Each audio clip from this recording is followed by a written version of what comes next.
Are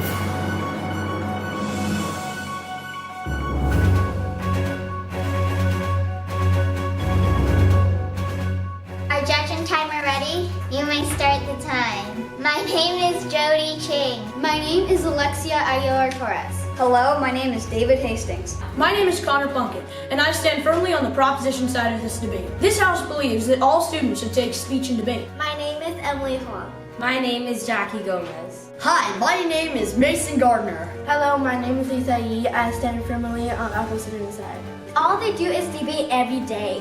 Couldn't just start out debating. First we had to get inspired with awesome quotes. Kindness is the language that the deaf can hear and the blind can see, by Mark Twain. May your choices reflect your hope, not your fear, by Nelson Mandela. And then we power pose to lower our stress level and boost our confidence.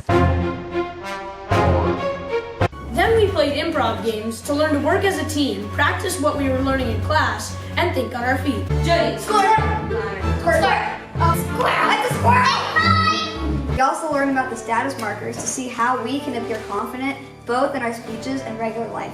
Every student should take speech and debate because It instills confidence. It creates team rapport. it creates awareness politically, globally, and socially. It is not important to be aware as a citizen or a human.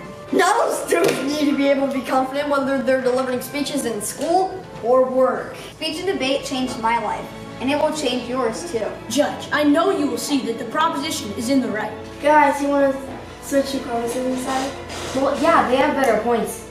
Yeah, let's switch to proposition side. Judge, we would like to switch to the proposition side of this debate. Bum, bum, bum.